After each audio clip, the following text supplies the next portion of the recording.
आज इस वीडियो में हम लोग 38वीं बीपीएससी से लेकर के 68वीं बीपीएससी तक में जितने भी केमिस्ट्री के यानी कि रसायन के प्रश्न पूछे गए हैं उन सभी प्रश्नों को आज हम लोग एक ही वीडियो में कवर कर लेंगे। यानी कि 69th बीपीएससी घटना चक्र 2023 का ये नया वाला बुक जो है उसमें रसायन के यानी कि केमिस्ट्री के जितने भी प्रश्न दिए गए हैं उनको आज हम कवर कर लेंगे। चलिए सेशन स्टार्ट करते हैं फ्रेंड्स। पहले एक बार सेशन को लाइक कर दीजिए। देखिए पहला प्रश्न है और प्रत्येक प्रश्न के नीचे यहाँ पर आपको लिखा मिल जाएगा कि यह प्रश्न जो है किस वर्ष पूछा गया है। यहाँ पर आप देख सकते हैं ये प्रश्न जो है बीपीएससी सीडीपीओ प्री 2018 में पूछा गया है। प्रश्न है कि लोहे का विशुद्धतम रूप कौन सा है। इसमें से लोहे का शुद्धतम रूप कौन सा है, पूरा इस सेशन को देखिएगा। और बीपीएससी में प्रीवियस ईयर के प्रश्न रिपीट होते हैं, इसीलिए ध्यानपूर्वक वीडियो को देखिएगा।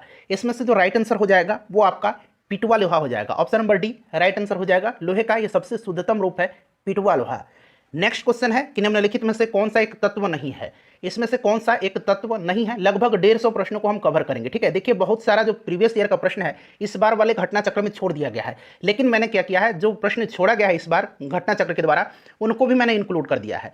तो ध्यानपूर्वक सभी वीडियोस को देख लीजिएगा। वीडियो को बनाने में 3 से 4 घंटे का समय लगा हुआ है। बहुत ही कीमती समय मैंने अपना लगाया है फ्रेंड्स, और मेहनत भी किया है। तो एक बार सेशन को जरूर ही लाइक कर दीजिएगा, बिल्कुल फ्री है लाइक कर। देखिए ध्यान दीजिएगा, आवर्त सारणी में तत्वों को 3 प्रमुख भागों धातु यानी कि मेटल, अधातु यानी कि नॉन मेटल और उपधातु यानी कि मेटलॉइड्स में विभाजित किया गया है। इनमें से कौन सा एक तत्व नहीं है, तो इसका आंसर गैस हो जाएगा।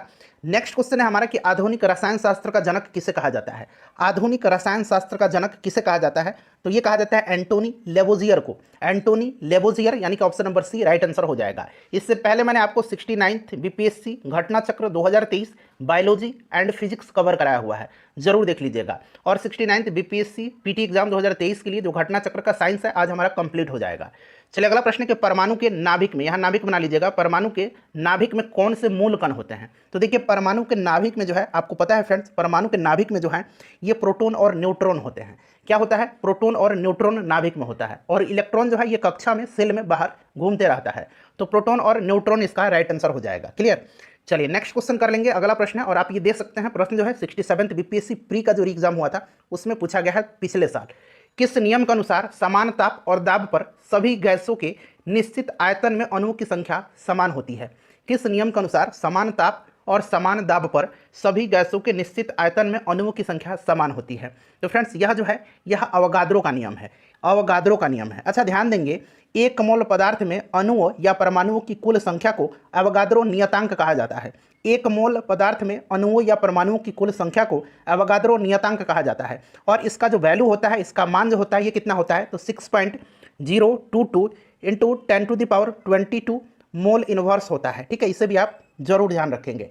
चलिए नेक्स्ट क्वेश्चन कर लेंगे कि एक तत्व में इलेक्ट्रॉनों और न्यूट्रॉनों की संख्या क्रमशः 18 और 20 है। इस तत्व की द्रव्यमान संख्या आपसे पूछा जा रहा है। अच्छा फ्रेंड्स, आपको द्रव्यमान संख्या का फॉर्मूला पता होगा, मास नंबर जिसको बोला जाता है। द्रव्यमान संख्या बराबर क्या होता है, तो ये होता है प्रोटॉन की संख्या प्लस न्यूट्रॉन की संख्या। तो यहाँ पर देखिएगा इलेक्ट्रॉन की संख्या 18 दिया है, तो जितना इलेक्ट्रॉन होता है उतना ही अमूमन प्रोटॉन भी होता है, यानी कि प्रोटॉन 18 हो जाएगा। और यहाँ पर 20 देखिए 20 न्यूट्रॉन दिया गया है, तो यहाँ पर 20 न्यूट्रॉन हो जाएगा, यानी कि टोटल 38 इसका क्या हो जाएगा, द्रव्यमान संख्या हो जाएगा। ऑप्शन नंबर इसका सी राइट आंसर हो जाएगा। ठीक है, चलिए नेक्स्ट क्वेश्चन कर लेंगे। अगला प्रश्न की एक नाभिक की द्रव्यमान संख्या। तो अभी मैंने फॉर्मूला आपको बताया था कि द्रव्यमान संख्या बराबर क्या होता है, तो द्रव्यमान संख्या बराबर होता है प्रोटॉन की संख्या प्लस न्यूट्रॉन की संख्या। प्रोटॉन की संख्या प्लस न्यूट्रॉन की संख्या, तो राइट आंसर इसका क्या हो जाएगा, प्रोटॉन की संख्या प्लस न्यूट्रॉन की संख्या। तो यहाँ पर देखिए न्यूट्रॉनों और प्रोटॉनों की संख्या का योग होती है। Option number A right answer हो जाएगा। 67th बीपीएससी में यह प्रश्न पूछा गया है। नेक्स्ट क्वेश्चन है कि प्लूटोनियम न्यूक्लियाइड। देखिए प्लूटोनियम न्यूक्लियाइड में पूछा गया है कि न्यूट्रॉनों की संख्या होती है। प्लूटोनियम न्यूक्लाइड में इसके नाभिक में न्यूट्रॉनों की संख्या, तो न्यूट्रॉनों की संख्या कैसे निकालेंगे, अभी मैंने आपको बताया था कि एटॉमिक मास। ठीक है, यानी कि मास नंबर द्रव्यमान संख्या बराबर क्या होता है, प्रोटॉन की संख्या प्लस न्यूट्रॉन की संख्या। ये मास नंबर है, मैंने इस तरह से m लिख दिया। अब ये देखिए ये 242 दिया गया है, 242 प्रोटॉन की संख्या इसमें 94 है। आपसे न्यूट्रॉन निकालने के लिए पूछा गया, तो न्यूट्रॉन इक्वल टू कितना हो जाएगा, 242 माइनस 94 हो जाएगा।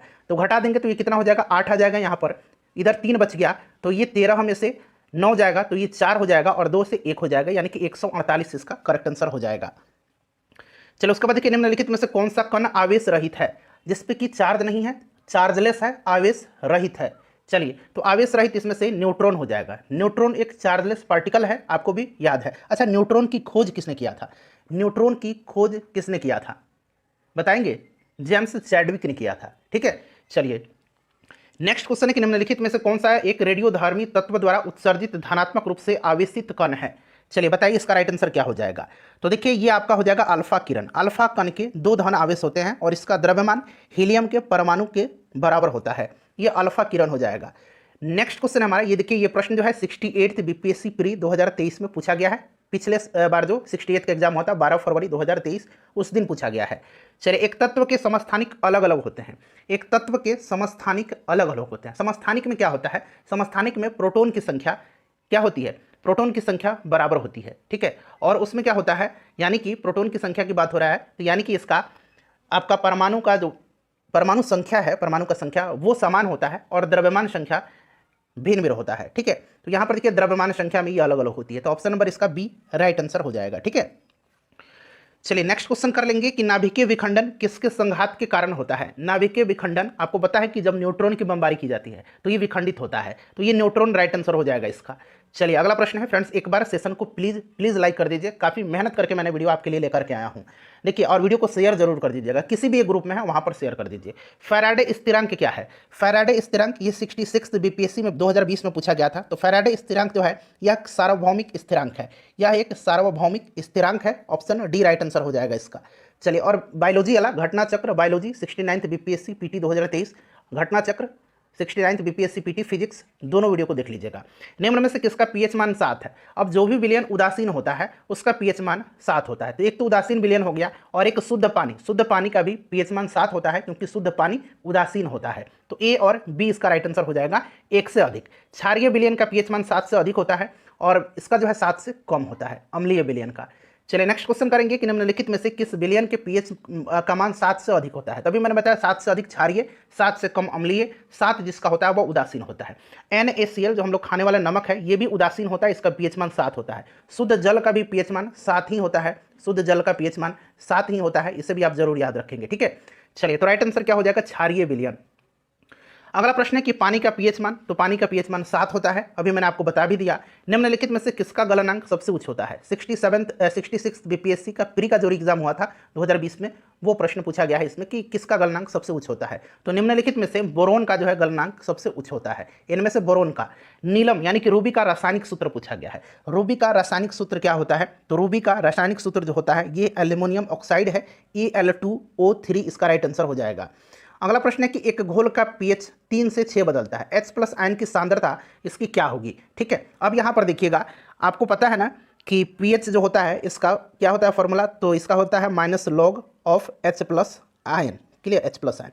अब यहाँ पर दिया गया है कि जब पीएच 3 है तो H+ आयन कितना है, 10⁻³ और जब 6 हो जाएगा तब कितना हो जाएगा, तो 10⁻⁻6 हो जाएगा। ठीक है, अब क्या करेंगे हम 10⁻⁻6 को 10⁻³ से डिवाइड कर देंगे। ठीक है, तो ऊपर ये जाएगा तो ये प्लस में जाएगा ऊपर यहाँ पर। ठीक है, तो ये ऊपर प्लस में जब जाएगा तो बचेगा कितना, 10⁻⁻3, यानी कि ये कितना हो जाएगा, 1 पर 1 2 3 0 आ जाएगा, यानी कि 1000 गुना कम हो जाएगी। ठीक है, 1000 गुना कम हो जाएगी। चलिए, ब्रोमीन होती है, ब्रोमीन होती है, तो ब्रोमीन क्या है, ब्रोमीन गहरा लाल रंग धारित तीक्ष्ण गंध वाला एक वाष्पशील द्रव होता है। इसका परमाणु क्रमांक 35 होता है, याद है ब्रोमीन। ठीक है, 35 होता है और यह कमरे के ताप पर द्रव अवस्था में होता है। ठीक है, राइट आंसर इसका लाल द्रव हो जाएगा। चलिए नेक्स्ट क्वेश्चन है कि निम्नलिखित में से कौन सा रेडियोधर्मी तत्व नहीं है। रेडियोधर्मी तत्व इसमें से कौन सा नहीं है, तो देखिए इसमें से थोरियम, यूरेनियम, रेडियम है, कैडमियम नहीं है इसमें से रेडियोधर्मी तत्व।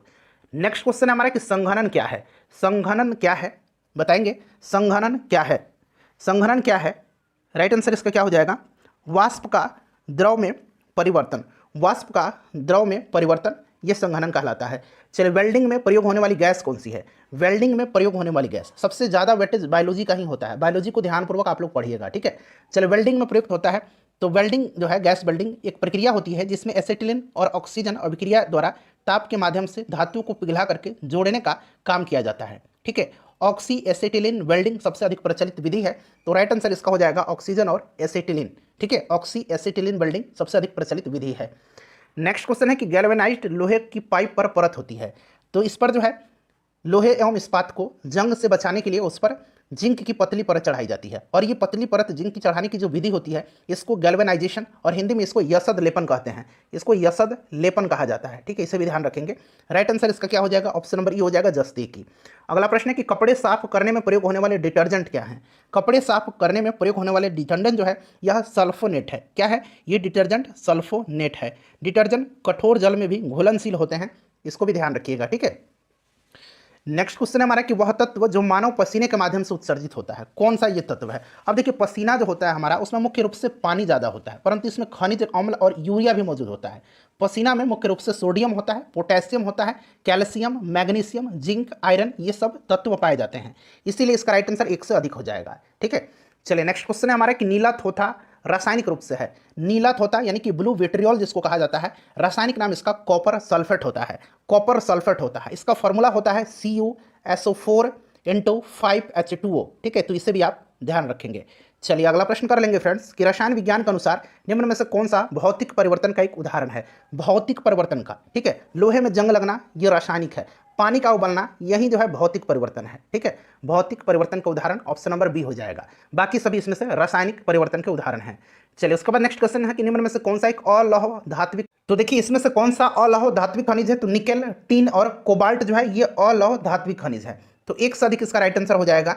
चलिए उसके बाद देखिएगा कि ट्यूब लाइटों तथा प्रखनलियों में प्रयोग किया जाने वाला ग्लास किससे बनता है। यह ग्लास जो है यह किससे बनता है, बताइए राइट आंसर इसका क्या हो जाएगा। तो फ्रेंड्स यह बनता है सिलिका से। किससे, सिलिका से बनता है। अगला प्रश्न है हमारा कि निम्न में से किस धातु की विद्युत चालकता सबसे अधिक है। विद्युत चालकता सबसे अधिक जो है ये सिल्वर की है। यहाँ पर देखिए रजत दिया गया है, रजत इसका राइट आंसर हो जाएगा। नेक्स्ट है हमारा कि पृथ्वी के वातावरण में सबसे प्रचुर मात्रा में पाई जाने वाली गैस कौन सी है। पृथ्वी के वातावरण में सबसे प्रचुर मात्रा में पाई जाने वाली गैस, तो सबसे प्रचुर मात्रा में जो है ये क्या पाया जाता है, आपको पता है कि सबसे प्रचुर मात्रा में नाइट्रोजन पाया जाता है। नाइट्रोजन होता है लगभग 78%। कितना होता है नाइट्रोजन, लगभग 78% पाया जाता है। ऑक्सीजन कितना पाया जाता है, तो ऑक्सीजन लगभग 21% पाया जाता है। ऑर्गन पाया जाता है 0.93%, इसे याद रखेंगे। और कार्बन डाइऑक्साइड पाया जाता है 0.03%। चलिए तो राइट आंसर इसका नाइट्रोजन हो जाएगा। अगला प्रश्न कर लेंगे फ्रेंड्स कि अल्कोहल को कार्बोक्सिलिक अम्ल में परिवर्तित किया जा सकता है। अल्कोहल को कार्बोक्सिलिक अम्ल में परिवर्तित किया जा सकता है, बताइए राइट आंसर इसका क्या हो जाएगा। राइट आंसर इसका क्या हो जाएगा, तो मात्र ऑक्सीडेशन के द्वारा। ठीक है, मात्र ऑक्सीडेशन के द्वारा, ऑप्शन नंबर ए इसका करेक्ट आंसर हो जाएगा। उसके बाद देखिए नाभिकीय रिएक्टर में नाभिकीय विखंडन से विद्युत उत्पन्न करने के लिए साधारणतः प्रयोग किया जाने वाला तत्व कौन सा है। नाभिकीय रिएक्टर में नाभिकीय विखंडन से विद्युत उत्पन्न करने के लिए साधारणतः प्रयोग किया जाने वाला तत्व कौन सा है, यह तत्व जो है यूरेनियम है। कौन सा है, यूरेनियम है। अगला प्रश्न कि निम्न में से सबसे अच्छा अग्निशामक कौन सा है। सबसे अच्छा अग्निशामक कौन सा है, तो फ्रेंड्स यह कार्बन डाइऑक्साइड है। ठीक है, कार्बन डाइऑक्साइड सबसे अच्छा अग्निशामक है, आग बुझाने में इसका उपयोग किया जाता है। चलो उसके बाद देखिएगा कि फ्लोरीन, फ्लोरीन नहीं है ये फ्लोरीन जो हम लोग पढ़ते हैं ना, कार्बन का अपरूप है फ्लोरीन। ठीक है, यही है फ्लोरीन। ठीक है, या फ्लोरीन कहिए अथवा बकीबॉल, खाली स्थान दिया गया, कार्बन परमाणु का बना होता है। देखिए फ्लोरीन जो होता है इसका प्रत्येक अणु 60 कार्बन परमाणुओं का गोलाकार समूह होता है। 60 कार्बन परमाणुओं का, तो 60 इसका राइट आंसर हो जाएगा। तो 60 देखिए ऑप्शन में नहीं दिया गया है, उपरोक्त में से कोई नहीं इसका करेक्ट आंसर हो जाएगा। चलो उसके बाद देखिएगा कि अधिक ऊंचाइयों पर द्रवों का क्वथनांक क्या होता है। अधिक ऊंचाई पर जाएंगे तो क्वथनांक जो है घटता है, क्वथनांक घटता है, इसीलिए अधिक ऊंचाई पर पहाड़ों पर खाना बनाने में कठिनाई होती है।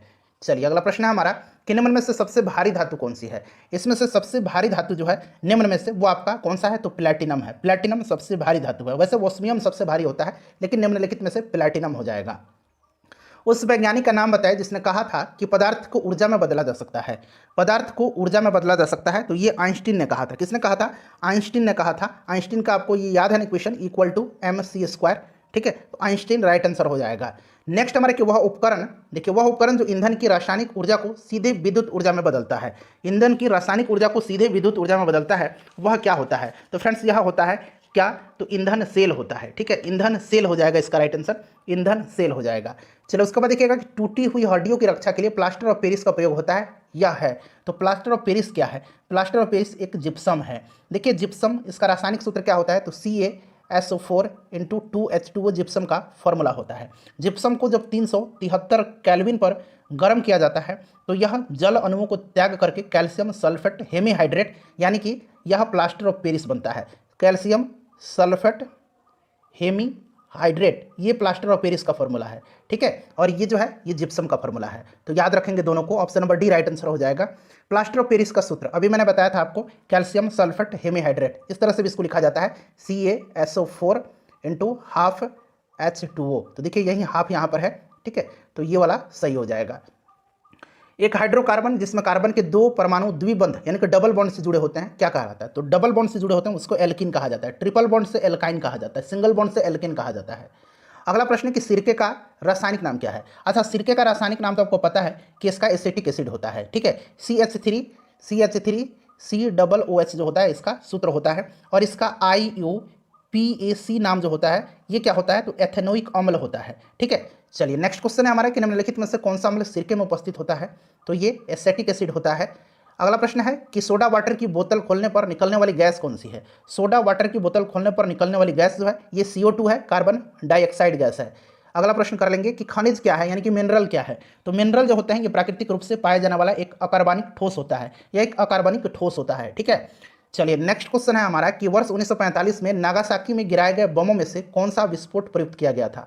तो देखिए नागासाकी पर जो बम गिराया गया था, नागासाकी पर, ठीक है, ये गिराया गया था जब तो उस पर जो है प्लूटोनियम का प्रयोग किया गया था, और जब हिरोशिमा पर गिराया गया था तो उसमें यूरेनियम का प्रयोग किया गया था, तो ये प्लूटोनियम हो जाएगा, ठीक है। और हिरोशिमा पूछेगा तो हिरोशिमा पर यूरेनियम हो जाएगा। नेक्स्ट क्वेश्चन है कि एक ही प्रकार के परमाणु निम्न में से किस में मिलता है? एक ही प्रकार के परमाणु मिलते हैं प्राकृतिक तत्वों में, प्राकृतिक तत्व में। अगला प्रश्न है कि सबसे अधिक क्रियाशील धातु कौन सी है? सबसे अधिक क्रियाशील धातु जो है ये पोटेशियम है, पोटेशियम सबसे ज़्यादा क्रियाशील है, ठीक है, ध्यान रखेंगे। उसके बाद देखिए निम्न में से किसे श्वेत धातु भी कहा जाता है? श्वेत धातु कहा जाता है प्लैटिनम को। ये देखिए 67th BPSC प्री एग्जाम जो हुआ था उसमें पूछा गया था। वनस्पति तेल से वनस्पति घी बनाने में प्रयुक्त होने वाली गैस कौन सी है? तो फ्रेंड्स यह गैस जो है यह गैस हाइड्रोजन है, हाइड्रोजन है। आपको याद होगा कि निकल उत्प्रेरक की उपस्थिति में वनस्पति तेलों के साथ हाइड्रोजन वसा बनाती है, और यह क्रिया तेलों का हाइड्रोजनीकरण कहलाती है, ठीक है। तो ये आपका हाइड्रोजन राइट आंसर हो जाएगा। उसके बाद देखिए उत्कृष्ट धातु के संबंध में निम्नलिखित वाक्यों पर विचार करिए और बताना है कौन सा सही है। उत्कृष्ट धातु प्रकृति में शुद्ध रूप से प्राप्त होती है, बिल्कुल सही है। यूरेनियम सीसा उत्कृष्ट धातु के उदाहरण है। यूरेनियम तो है बट सीसा उत्कृष्ट धातु नहीं है, इसलिए केवल कथन एक सही है, केवल कथन एक हो जाएगा। नेक्स्ट क्वेश्चन है कि आयोडीकृत लवण में रहता है, आयोडीकृत लवण में क्या रहता है बताइए? तो आयोडीकृत लवण में जो होता है इसमें पोटेशियम आयोडाइड होता है, ठीक है, पोटेशियम आयोडाइड होता है। चलिए नेक्स्ट क्वेश्चन कर लेंगे, पोटेशियम आयोडाइड हो जाएगा।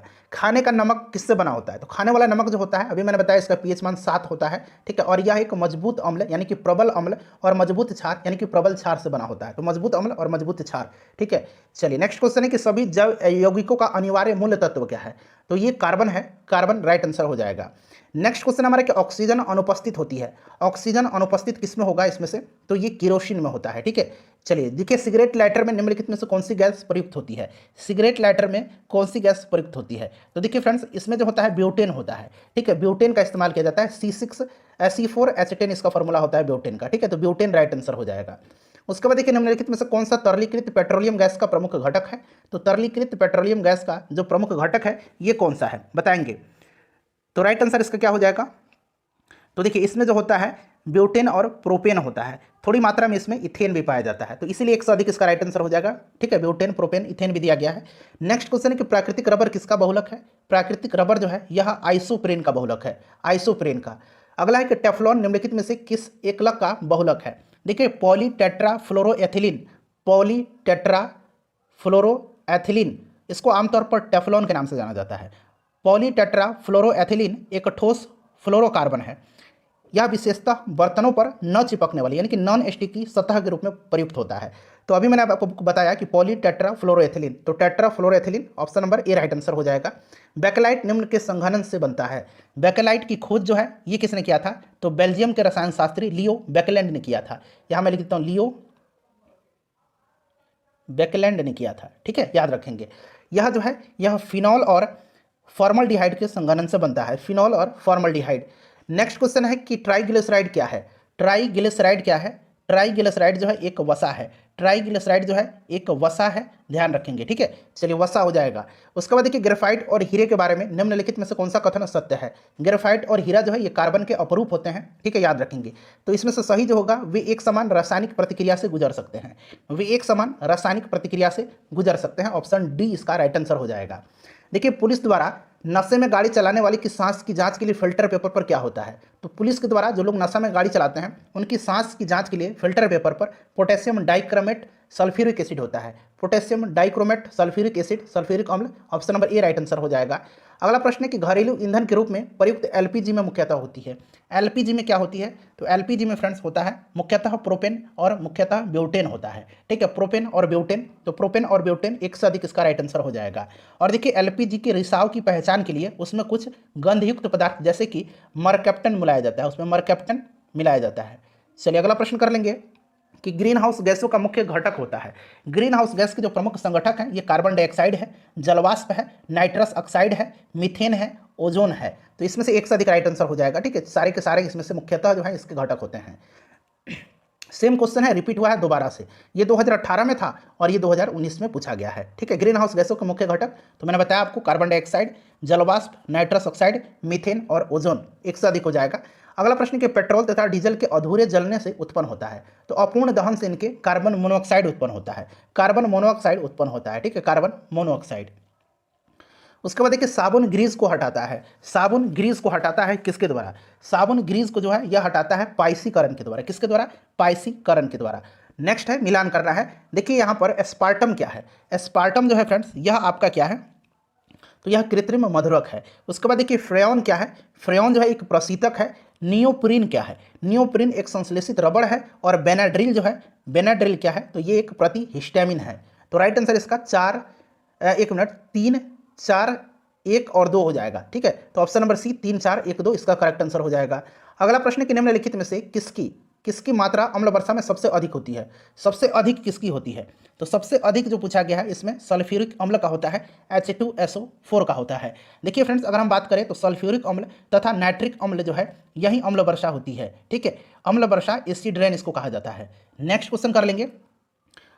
अम्ल वर्षा होती है तो मैंने बताया था अभी आपको कि अम्ल वर्षा जो है इसका मुख्य कारण सल्फर डाइऑक्साइड और नाइट्रोजन के ऑक्साइड के उत्सर्जन से होने वाली वर्षा है। और इन प्रदूषकों का उत्सर्जन जो होता है ये कारखानों से होता है, पेट्रोल से होता है, कोयला से होता है, लकड़ी से होता है। एक से अधिक इसका राइट आंसर होगा। एक से अधिक इसका राइट आंसर होगा। ठीक है, चलिए अगला प्रश्न हमारा कि शुष्क बर्फ क्या है? तो यह एक ठोस कार्बन डाइऑक्साइड है। चलिए ये भी देखिएगा, फिर से पूछा गया शुष्क बर्फ कहा जाता है तो ठोस कार्बन डाइऑक्साइड को ठोस CO2 याद रखेंगे। ठीक है, शुष्क बर्फ क्या है? देखिए कितना बार यह प्रश्न रिपीट हुआ है, ठोस कार्बन डाइऑक्साइड को। किससे अनबुझा चूना कहा जाता है? अनबुझा चूना कहा जाता है किसको? तो देखिए अनबुझा चूना जो है ये कहा जाता है कैल्शियम ऑक्साइड को। कैल्शियम ऑक्साइड को। ठीक है, कैल्शियम ऑक्साइड को अनबुझा चूना कहा जाता है। चलिए कैल्शियम ऑक्साइड को। नेक्स्ट क्वेश्चन है कि चूने का पानी किसके द्वारा दूधिया हो जाता है? चूने का पानी दूधिया किसके द्वारा हो जाता है? तो कार्बन डाइऑक्साइड। कार्बन डाइऑक्साइड जब प्रवाहित होता है चूने के पानी से तो यह दूधिया हो जाता है। निम्नलिखित में से कौन सा सीमेंट का मुख्य घटक है? तो इसमें से देखिएगा चूना पत्थर, सिलिका मिट्टी, जिप्सम ये सारे सीमेंट के मुख्य घटक है। सीमेंट का खोज किसने किया था? तो जोसेफ स्पीडन ने किया था। ये भी आप ध्यान रखिएगा। ठीक है, चलिए अगला प्रश्न है कि एक कार बैटरी में प्रयुक्त विद्युत अपघट्य होता है तो ये सल्फ्यूरिक एसिड होता है, H2SO4 होता है। कार बैटरी में प्रयोग होने वाला अम्ल, देखिए दोबारा से ये प्रश्न रिपीट हुआ है कार बैटरी में, तो राइट आंसर इसका क्या हो जाएगा? सल्फ्यूरिक अम्ल हो जाएगा। अगला प्रश्न कि निम्नलिखित में से किसमें कार्बन नहीं है? तो कार्बन इसमें से देखिए सब में है, हीरा में भी है, ग्रेफाइट में भी है और कोयला में भी है। सारे कार्बन है तो एक से अधिक इसका देखिए उपरोक्त में से कोई नहीं, कार्बन नहीं है तो सारे कार्बन है चूंकि, इसीलिए कोई नहीं इसका राइट आंसर होगा। सबसे सख्त कौन सा है? सबसे हार्ड निम्न में से कौन सा है? जिसमें से सबसे हार्ड हीरा है। हीरा सबसे कठोर प्राकृतिक पदार्थ है। ठीक है, चलिए अगला प्रश्न है हमारा कि निम्न पदार्थों में से कौन सा पदार्थ खाने की वस्तुओं के परिरक्षण हेतु प्रयोग होता है? खाने के पदार्थ जो हैं उनके परिरक्षण में प्रयोग किया जाता है। तो फ्रेंड्स ये होता है सोडियम बेंजोएट का प्रयोग। ठीक है, सोडियम बेंजोएट का। पारद धातु मिश्रण है। पारद धातु जो है यह मिश्रण किसका है? तो पारद युक्त मिश्र धातु का। पारद युक्त मिश्र धातु होती है ये। खाना बनाने में प्रयोग की जाने वाली गैस मुख्यतः है, तो खाना बनाने में जो गैस प्रयोग की जाती है वो मुख्यतः मीथेन है। मीथेन CH4, इसको मार्स गैस भी कहा जाता है, इसे भी याद रखिएगा। ठीक है, चलिए अगला प्रश्न हमारा कि बायोगैस का निम्न में से कौन सा अवयव प्रमुख है? बायोगैस का तो ये मीथेन प्रमुख अवयव है बायोगैस का। निम्न धातु में से कौन सा सामान्य ताप पर द्रव है? धातु है, धातु जो द्रव है तो फ्रेंड्स यह धातु जो है कौन सा है? तो यह धातु पारा है, Hg इसका सिंबल होता है। ठीक है, चलिए नेक्स्ट क्वेश्चन है कि ठोस कपूर से कपूर वाष्प बनने की प्रक्रिया को क्या कहते हैं? सब्लिमेशन कहा जाता है, ऊर्ध्वपातन कहा जाता है। पीतल के बर्तनों को कलई करते समय गर्म बर्तन की सफाई के लिए प्रयोग किए जाने वाले अमोनियम क्लोराइड चूर्ण से निकलने वाला धुआं है। तो ये धुआं जो है, ये धुआं क्या है? यह धुआं जो है अमोनिया और हाइड्रोक्लोरिक एसिड का है। यह धुआं जो है अमोनिया और हाइड्रोक्लोरिक अम्ल होता है, तो अमोनिया और हाइड्रोक्लोरिक अम्ल हो जाएगा। नींबू खट्टा होता है किस कारण से? तो ये सिट्रिक एसिड के कारण होता है, सिट्रिक अम्ल के कारण नींबू खट्टा होता है। टार्टरिक अम्ल इमली में पाया जाता है, अंगूर में पाया जाता है, ठीक है, याद रखेंगे। एसिटिक अम्ल सिरका में पाया जाता है, इमली में और अंगूर में। अगला प्रश्न है कि वाहनों से निकलने वाली गैस कौन सी है? वाहनों से निकलने वाली गैस जो है ये कौन सी है? तो देखिए, वाहन से कार्बन डाइऑक्साइड भी निकलता है, कार्बन मोनोऑक्साइड भी निकलता है, नाइट्रस ऑक्साइड भी निकलते हैं, सल्फर डाइऑक्साइड भी निकलते हैं, इसलिए एक से अधिक इसका राइट आंसर होना चाहिए अब, ठीक है। चलिए, नाइट्रोजन का ऑक्साइड भी है, कार्बन मोनोऑक्साइड भी है, कार्बन डाइऑक्साइड भी है। स्टील को कठोरता प्रदान करने के लिए बढ़ाई जाती है, स्टील को कठोरता प्रदान करने के लिए उसमें कार्बन की मात्रा बढ़ाई जाती है, ठीक है, कार्बन की मात्रा। लोहे में जितना अधिक कार्बन होता है इस्पात उतना ही कठोर बन जाता है, कठोरता बढ़ने के साथ ही उसकी भंगुरता भी बढ़ जाती है, ठीक है। तो ये आपका हो जाएगा कार्बन की मात्रा। उसके बाद देखिए, किस खनिज से रेडियम प्राप्त होता है? तो ये खनिज जो है यह पिच ब्लेंड है, ठीक है। चलिए, उसके बाद देखिए कि तैरने के तालाब में तैरने से मनुष्य की त्वचा जल जाती है। क्यों जल जाती है? तो ये क्लोरीन के कारण जल जाती है। आपको पता है कि तालाब में जो है जल शुद्धिकरण में क्लोरीन गैस का इस्तेमाल किया जाता है, क्लोरीन की अधिकता के कारण ही त्वचा जल जाती है। हाइड्रोजन को जलाने पर क्या बनेगा? तो हाइड्रोजन जब भी जलेगा ये जल बनेगा, क्या बनेगा? पानी बनेगा, ठीक है, पानी बनेगा। चलिए, नेक्स्ट क्वेश्चन है हमारा कि सोने को घोला जा सकता है? तो सोने को एक्वा रेजिया में घोला जाता है। एक्वा रेजिया जो होता है यह सांद्र नाइट्रिक अम्ल और हाइड्रोक्लोरिक अम्ल का यह मिश्रण होता है, ठीक है। तो इनमें से कोई भी आंसर सही नहीं है, तो कोई नहीं इसका आंसर होना चाहिए, क्लियर। चलिए, एक्वा रेजिया में सोना को घोला जाता है। हाइड्रोफ्लोरिक एसिड कांच की बोतल में नहीं रखा जा सकता है क्योंकि यह अभिक्रिया करता है, तो यह जो है कांच की सिलिकॉन ऑक्साइड से अभिक्रिया करता है, हाइड्रोफ्लोरिक अम्ल, ठीक है। तो ऑप्शन नंबर इसका right answer option number D हो जाएगा, कांच की सिलिकॉन डाइऑक्साइड से यह अभिक्रिया करता है। चलिए, नेक्स्ट क्वेश्चन कर लेंगे कि वायु में थोड़ी देर रखने पर किसी धातु के, देखिए किसी धातु के ऊपर, यहाँ ऊपर बना लीजिएगा, ऊपर हरे रंग की बेसिक कार्बोनेट की परत जम जाती है, वह धातु कौन सा है? तो फ्रेंड्स, यह धातु तांबा है। नेक्स्ट क्वेश्चन है कि निम्न में से किस रसायन के कारण पटाखे फूटने पर चमकदार लाल रंग दिखाई देता है? तो यह स्ट्रोंसियम के कारण होता है। किसके कारण से होता है? स्ट्रोंसियम के। विस्फोटक नाइट्रोग्लिसरीन है एक, विस्फोटक नाइट्रोग्लिसरीन जो है यह एक एस्टर है, इसका उपयोग विस्फोटक की तरह किया जाता है, एस्टर है यह। उसके बाद देखिएगा कि घरेलू एलपीजी सिलेंडरों में दाब मापक नहीं प्रदान किए जाते हैं, क्योंकि तो इसमें दाब मापक लगाने से दाब मापक के चोक हो जाने की संभावना रहती है, इसलिए दाब मापक नहीं लगाया जाता है, ये एलपीजी द्वारा चोक हो जाते हैं। नेक्स्ट है कि निम्नलिखित में से किस खनिज द्वारा लोहा प्राप्त किया जाता है? लोहा जो है ये किया जाता है हेमेटाइट के द्वारा, ठीक है, हेमेटाइट लोहा का अयस्क होता है। विरंजक चूर्ण के लिए कौन सा कथन असत्य है? गलत कथन कौन सा है?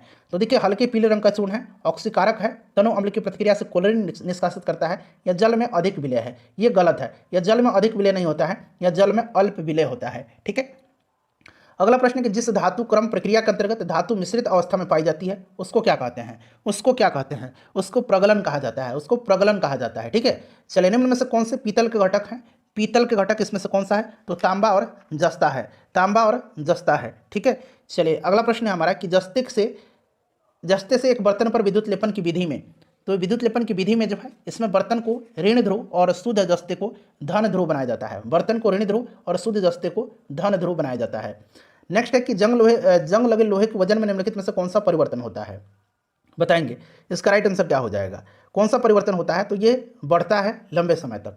नेक्स्ट क्वेश्चन हमारा कि स्टेनलेस स्टील मिश्र धातु है। स्टेनलेस स्टील जो है इसमें iron, chromium, manganese, carbon in सब का होता है। लोहा निकेल, लोहा क्रोमियम, लोहा तांबा क्रोमियम, इसमें से एक से अधिक हो जाएगा। मैंने बताया ना कि आपका क्रोमियम होता है, निकेल भी होता है, ठीक है, और इसमें मैग्नीज भी होता है, तो एक से अधिक इसका राइट आंसर हो जाएगा, क्लियर। चलिए, सिलिकॉन इसमें नहीं मिलाया जाता है। नेक्स्ट क्वेश्चन है कि निम्नलिखित में से किसमें ऋणात्मक आवेश होता है? ऋणात्मक आवेश इसमें से किसमें होगा, यानी कि ऋण आवेश इसमें से किस पर होगा? बताइए, राइट आंसर क्या हो जाएगा? ऋण आवेश जो होगा वो किस पर होगा? करेक्ट आंसर इसका क्या हो जाएगा? ऋण आवेश जो होगा ये आपका बीटा किरण पर होगा। किस पर होगा फ्रेंड्स? यह आपका बीटा किरण पर होगा, बीटा किरण राइट आंसर हो जाएगा, बीटा पर ऋण आवेश होता है। चलिए, अगला प्रश्न कर लेंगे। नेक्स्ट क्वेश्चन है कि निम्नलिखित में से कौन सा इलेक्ट्रॉनिक समरूपण धातु तत्व के लिए होता है? धातु तत्व के लिए, तो ये देखिए आपका धातु नहीं होगा, ये तो स्टेबल है यानी कि अक्रिय गैस है, ये भी अक्रिय है, ये है आपका हैलोजन, ठीक है, 7 है, तो ये वाला जो है धातु के लिए होगा। देखिए 2, 8, 10, 8, 18, 2, 20 किसका है? कैल्शियम का है। कैल्शियम क्या है? तो कैल्शियम एक धातु है, ठीक है। चलिए, नेक्स्ट क्वेश्चन है हमारा कि CO समूह का आबंध क्रम क्या है? CO समूह का आबंध क्रम जो है ये 3 होता है। क्या होता है? 3 होता है, ठीक है, 3 इसका राइट आंसर हो जाएगा।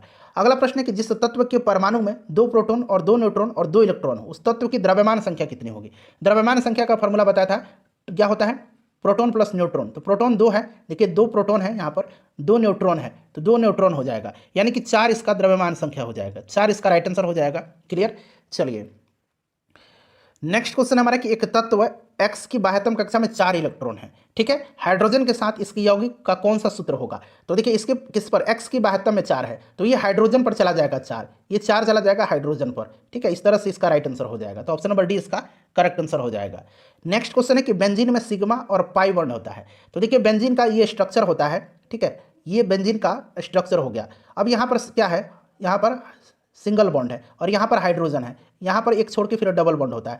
तो जितना सिंगल बॉन्ड है ना वहाँ पर एक जो है, जितना सिंगल बॉन्ड है वहाँ पर एक जो है सिग्मा बॉन्ड है। तो काउंट कर लीजिए, एक सिंगल बॉन्ड यहाँ, एक यहाँ पर 2 3 4 5 6, और जहाँ जहाँ डबल बॉन्ड है वहाँ पर भी एक है 7, एक यहाँ पर 8, एक यहाँ पर 9, एक यहाँ पर 10, एक यहाँ पर 11 और एक यहाँ पर 12, यानी कि 12 इसमें से क्या है, सिग्मा बॉन्ड है। और जहाँ जहाँ डबल बॉन्ड है वहाँ पर एक सिग्मा है और एक पाई है। तो पाई देखिए कहाँ पर है, एक यहाँ पर पाई है, एक यहाँ पर पाई है और एक यहाँ पर पाई है, तो 3 पाई है। बेंजीन का फॉर्मूला होता है C6H6 होता है, ठीक है, इसे भी ध्यान रखिएगा आप। 12 और 3 इसका राइट आंसर हो जाएगा। चलिए भारी पानी वह पानी होता है, भारी पानी वह पानी होता है जिसमें हाइड्रोजन का स्थान आइसोटोप ले लेता है, जिसमें हाइड्रोजन का स्थान आइसोटोप ले लेता है। देखिए किसी परमाणु नाभिक का आइसोटोप वह नाभिक है जिसमें आइसोटोप कहा गया है।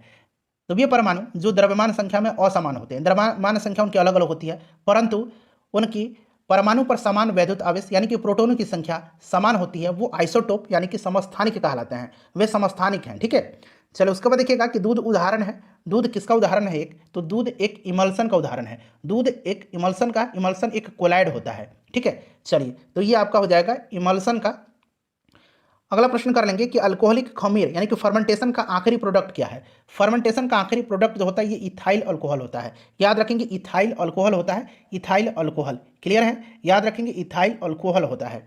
नेक्स्ट क्वेश्चन है कि ग्लूकोज को एथिल अल्कोहल में किस एंजाइम के द्वारा बदल दिया जाता है। बहुत ही इंपॉर्टेंट क्वेश्चन है, बताएंगे ग्लूकोज को एथिल अल्कोहल में किस एंजाइम के द्वारा बदल दिया जाता है। ये 66वीं बीपीएससी में हाल ही में पूछा गया है। तो फ्रेंड्स ये जाइमेज है, जाइमेज इसका राइट आंसर हो जाएगा, ठीक है, जाइमेज में इथाइल अल्कोहल में बदल दिया जाता है, ठीक है। चलो उसके बाद देखिए शक्कर की किण्वन से क्या बनता है, शक्कर की किण्वन से क्या बनेगा, तो यही इथाइल अल्कोहल ही बनेगा। देखिए कि प्रश्न को 3 तरीके से पूछा गया है। ग्लूकोज का फॉर्मूला पूछा गया है तो C6H12O6 होता है, ऑप्शन सी राइट आंसर हो जाएगा। उसके बाद देखिए यूरिया में उपस्थित होता है, अच्छा यूरिया में जो होता है कार्बन भी होता है, ठीक है, यूरिया का फॉर्मूला क्या होता है CO, उसके बाद NH2 इधर भी लिख दीजिए और NH2 इधर भी लिख सकते हैं आप चाहे तो, ठीक है। तो इसमें देखिए नाइट्रोजन है, हाइड्रोजन है, कार्बन है, ऑक्सीजन है, ठीक है, nitrogen hydrogen carbon oxygen, option D इसका राइट आंसर हो जाएगा। चलिए अगला प्रश्न है हमारा कि अपमार्जक क्या है, डिटर्जेंट क्या है। तो डिटर्जेंट इनमें से क्या है, तो शोधन अभिकर्ता है, शोधन अभिकर्ता है, ठीक है। चलिए अगला प्रश्न कि निम्नलिखित में से कौन सा पदार्थ साबुन बनाने में प्रयुक्त होता है। तो साबुन बनाने में वनस्पति तेल का इस्तेमाल किया जाता है, वनस्पति तेल का इस्तेमाल किया जाता है, ठीक है। चलिए वनस्पति तेल हो जाएगा, ये मैंने केरोसिन तेल पर लगा दिया, वनस्पति तेल। उसके बाद देखिए पीतल में कौन सी धातु है, तो पीतल में जो है तांबा और जस्ता होता है। अभी हम लोगों ने बनाया भी इस प्रश्न को, ये पूछा गया अभी 2005 में, ठीक है, फिर से पूछा गया था। तीसरे और चौथे समूह के ऑक्साइड का सामान्य गुणधर्म क्या है। तीसरे और चौथे समूह के ऑक्साइड का सामान्य गुणधर्म जो होता है ये बेसिक भी है और एसिडिक भी है, तो बेसिक और एसिडिक राइट आंसर इसका हो जाएगा। रेडियोधर्मी पदार्थ उत्सर्जित करते हैं, तो अल्फा बीटा गामा उपरोक्त सभी इसका राइट आंसर हो जाएगा।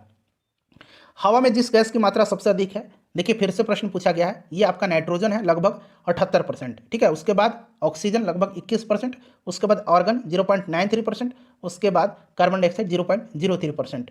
चलिए वायु क्या है एक, तो वायु जो है फ्रेंड्स एक मिश्रण है, क्या है, मिश्रण है, याद रखेंगे। मच्छर भगाने वाली दवाओं में सक्रिय रसायन कौन सा है, तो ये जो रसायन है मच्छर भगाने वाला, इसमें एलिथ्रिन नामक यौगिक मच्छर भगाने वाली दवाओं में सक्रिय रसायन होता है एलिथ्रिन। जल की अस्थायी कठोरता का कारण, जल की अस्थायी कठोरता जो है ये कैल्शियम और मैग्नीशियम के क्लोराइड और सल्फेट के कारण होती है, ठीक है। तो कैल्शियम तथा मैग्नीशियम के क्लोराइड और सल्फेट इसका राइट आंसर हो जाएगा। उसके बाद देखिए पूछा गया कि हास्य गैस क्या है। देखिए प्रश्न 2 बार पूछा गया है, निम्नलिखित में से किससे हंसाने वाली गैस कहा जाता है, यानी कि हास्य गैस, लाफिंग गैस। इसका आंसर आप कमेंट करके बता दीजिएगा, ठीक है। दोनों एक ही प्रश्न है, लेकिन 2019 में पूछा गया, 1995 में पूछा गया है। चलो उसके बाद ये मिलान करने वाला है, मिलान करेंगे फ्रेंड्स। इसमें से देखेंगे त्वचा कैंसर, तो त्वचा कैंसर जो है ये परावैंगनिक जो हो जाएगा, परावैंगनिक प्रकाश, ठीक है। उसके बाद हो जाएगा ध्वनि प्रदूषण डेसिबल। वैश्विक तापन जो होगा, वैश्विक तापन ये आपका हो जाएगा कार्बन डाइऑक्साइड के कारण। ओजोन छिद्र जो है ये आपका हो जाएगा क्लोरोफ्लोरोकार्बन CFC। तो इसका आंसर जो हो जाएगा फ्रेंड्स वो आपका कौन सा हो जाएगा, 2 3 4 1। तो फ्रेंड्स जितने भी प्रश्न बीपीएससी में केमिस्ट्री के पूछे गए उनको मैंने कवर करा दिया। वीडियो को प्लीज़ लाइक कर दीजिएगा फ्रेंड्स और इसको एक बार शेयर कर